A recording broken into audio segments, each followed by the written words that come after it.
শাপলা ফুলের স্টিকার লাগিয়ে বাগেরহাটের সড়ক মহাসড়কগুলোয় অবাধে চলছে অবৈধ যানবাহন। বেপরোয়া গতিতে মহাসড়কগুলো দাপিয়ে বেড়াচ্ছে মাহেন্দ্রা, ইজি বাইক, নসিমন, করিমন, ভটভটি, আলম সাধু ও ভ্যান গাড়ি। সামনে দিয়ে যাতায়াত করলেও এসব অবৈধ যানবাহনের ব্যাপারে নীরব ভূমিকায় পুলিশ। স্টিকারধারী মাহেন্দ্রা চালকরা জানান, প্রতি মাসে স্টিকার বাবদ 500 টাকা করে দেওয়া হয়। শহরের কাটাখালী মোড়ে মাহেন্দ্রা স্ট্যান্ডে ও ফকিরহাট মাহেন্দ্রা স্ট্যান্ডে দুইজন এই চাঁদা সমন্বয় করে।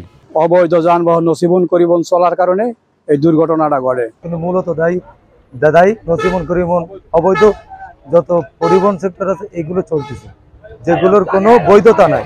এরা যা গাড়ি চালাচ্ছে, ছেলেরা যারাই চালাচ্ছে কেউই অভিজ্ঞতা নেই না থাকার কারণে এরা ইচ্ছে মতো সামনে আমাদের গাড়ির সামনে পড়ে দুর্ঘটনা ঘটায়। অবৈধ এসব যানবাহন বেপরোয়া গতিতে চলাচলের কারণে সড়ক মহাসড়কে বাড়ছে দুর্ঘটনা, এমন দাবি পরিবহন চালক ও বাস মালিক সমিতির। এই একটা স্টিকার দিয়ে কিছু গাড়ি চলাচল করছে। আমরা জানতে পেরেছি এই গাড়িগুলা, এই স্টিকারগুলা 500 থেকে 1000 টাকায় বিক্রি হচ্ছে। এই গাড়িগুলো থাকলে প্রশাসন এই গাড়িগুলোকে কিছু বলবে না।